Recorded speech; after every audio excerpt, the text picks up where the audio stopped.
ke channel aku, Bintang Nabila. Nah, teman-teman, maaf banget nih, aku dari kemarin gak post video karena aku tuh sedang mempersiapkan kuliahku, yaitu aku menjadi anak semester 5. Jadi sekarang ini bukan terdengar lagi aku lagi menikmati liburan. Mungkin video-video sebelumnya kesannya tuh aku sedang menikmati liburan, tapi sekarang aku sedang menikmati tugas-tugas semester 5-ku. Nah, di sini ada nggak nih teman-teman yang mungkin mirip kayak aku? Aku sekarang S1, pasti ujungnya ingin menjadi sarjana.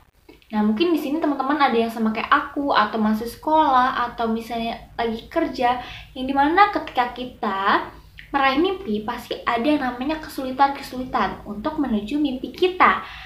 Nah, jadi di video kali ini Kak Bintang, apa sih? Mau bahas apa sih? Nah, di sini aku mau sharing tentang cerita antara kura-kura dan kancil yang tidak jauh dari permasalahan yang aku bilang tadi. Mau tahu ceritanya? Yuk kita simak. Di sebuah desa terdapat seekor kancil dan seekor kura-kura. Namun adanya burung-burung yang berkicauan dan juga seekor kelinci. Di desa tersebut ternyata mengadakan perlombaan berlari. Nah, pesertanya adalah kancil dan kura-kura. Sang kancil pun menyombongkan dirinya kepada sang kura-kura. "Hai kura-kura, apakah kamu sanggup melawanku? Aku ini lincah, sedangkan kamu jalan saja lambat," sambil tertawa. Lalu sang kura-kura pun menjawab, "Wahai kancil, benar, kamu lincah, kamu bisa berlari, dan aku jalan aja lama. Namun, kita lihat saja nanti siapa yang akan menang." Lalu sang kancil pun tertawa dan ya bodo amat, gue udah pasti menang dong. Sang kelinci pun memulai membunyikan prit. Sang kancil pun mulai berlari dengan cepat dan sang kura-kura mulai berjalan. Nah, di tengah jalan, kancil menemukan dan berpikir, "Wah, kura-kura lama sekali berlarinya dan aku sudah setengah jalan nih." Lalu sang kancil pun menemukan sebuah pohon dan dia cuma berniat untuk duduk dulu deh. Kalau ada kura-kura baru deh gue lanjut. Lalu sang kancil pun berteduh, bersantai di bawah pohon. Lalu terdengar suara kicauan burung, angin yang mulai sejuk. Sang kancil pun mulai mengantuk dan sang kancil pun tertidur. Kura-kura, gimana kura-kura nasibnya? Kura-kura tetap berjalan sesuai dengan tekadnya, sesuai dengan semangatnya, dia tetap berjalan dan tiba di sebuah pohon yang ditempati oleh kancil. Lalu sang kura-kura pun melihat, "Wahai kancil, kamu telah menyepelekan pertandingan ini. Aku pamit duluan ya." Jadi sang kura-kura pun mulai berjalan tanpa bodo amat lah kancil gitu kan. Tidur, gue tetap ingin mencapai tujuan gue gitu. Dan ternyata tak disangka-sangka, satu langkah sebelum kura-kura melewati garis finish, si kancil pun terbangun dan mulai berlari. Dia sadar bahwa dia lagi di pertandingan loh, berlari, tapi ternyata telat. Ternyata kura-kura sudah menginjakkan kakinya di garis finish. Lalu sang kelinci pun membunyikan peluitnya. Prit! Selamat untuk kura-kura.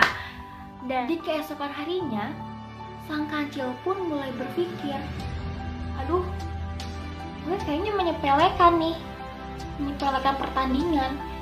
Gue harus langsung gue harus fokus untuk mencapai garis finish.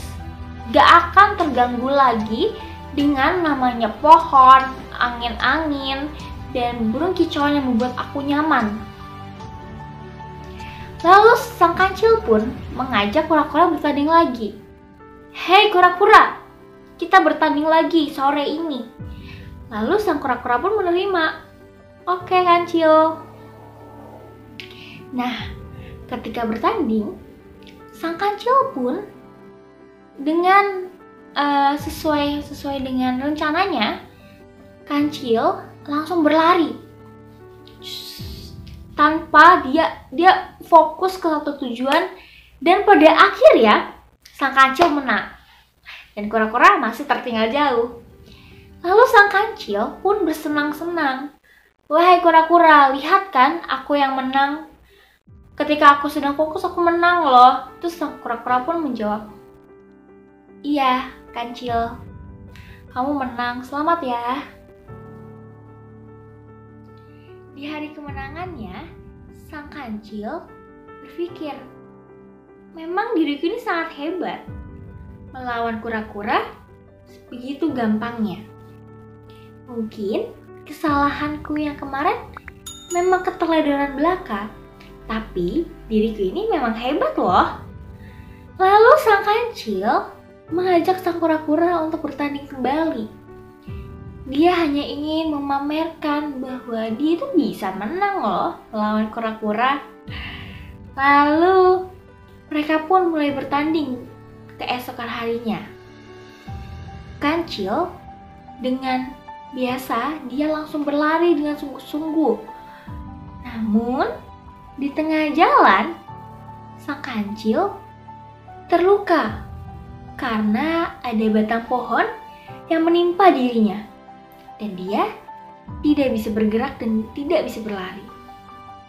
Sang kura-kura pun tetap berjalan seperti biasa. Karena dia ditantang, dia mengacuhkan sang kancil demi mencapai garis finish. Setelah kura-kura dinyatakan menang, kura-kura pun kembali kepada sang kancil untuk membantu sang kancil. Dia mengobati sang kancil dan merawatnya sang kancil. Lalu sebulan kemudian setelah kancil ini sembuh, adanya pertandingan lagi yang dihadiri oleh kancil dan kura-kura. Mereka bertanding kembali. Dan saatnya sang kelinci pun meniupkan trompetnya. Prat! Tandanya perlombaan itu dimulai. Lalu, sang kancil dengan cepatnya berlari. Dan kura-kura seperti biasa, berjalan sesuai dengan kemampuannya. Namun, setelah sang kancil ingin mencapai garis finish, dia ingat. Dia ingat apa? Bahwa temanku masih ada di belakang. Lalu, sang kancil pun menghampiri sang kura-kura. Dan apa yang diperbuat oleh sang kancil, sang kura-kura digendong olehnya. Lalu sang kancil berlari bersama kura-kura. Dan akhirnya tidak ada yang kalah dan tidak ada yang menang. Mereka sama-sama mencapai garis finish dengan skor yang sama. Nah, gimana teman-teman? Ketika kita habis mendengar cerita tadi, mungkin teman-teman punya pendapat pribadi ya dari cerita yang aku jelaskan tadi. Tapi kalau aku pribadi, aku tuh mikir gini, bahwa ketika kita punya tujuan, kita pasti akan didatangkan oleh kesulitan-kesulitan. Entah misalnya aku anak sekolah, aku anak kuliah, pasti ada aja misalnya tugasnya banyak atau nilaiku jelek. Misalnya aku mengulang kelas, pasti aku mikir dong, apakah aku bisa sarjana tepat waktu? Apakah aku kuat mencapai titik sarjana? Mungkin teman-teman berpikir, ketika aku capek, ketika aku lelah, aku ingin berhenti. Padahal ketika kita capek, kita boleh loh healing seperti kancil. Namun kita jangan lupa dengan tujuan kita, yang dimana ketika kita healing, ketika kita istirahat, kita harus bangkit. Ada tujuan yang harus kita kejar. Nah, mungkin teman-teman bisa mengejar sendirian, tapi ada juga loh, ada yang membutuhkan dorongan oleh orang lain. Ketika misalnya kita untuk mencapai tujuan, kita juga perlu teman yang membantu kita. Seperti layaknya kancil dan kura-kura. Ketika sang kura-kura lama jalannya, ada sang kancil yang membantu untuk mencapai target sama-sama. Jadi untuk teman-teman, mulai sekarang coba cari pertemanan yang menurut teman-teman cocok dengan teman-teman yang sefrekuensi. Karena apa? Karena untuk mencapai suatu target, kita tidak bisa sendirian. Kita butuh orang lain yang mensupport kita agar kita bisa mencapai tujuan kita tersebut. Itu dari aku. Sampai jumpa di video berikutnya. Jangan lupa like, komen, dan subscribe. Bye!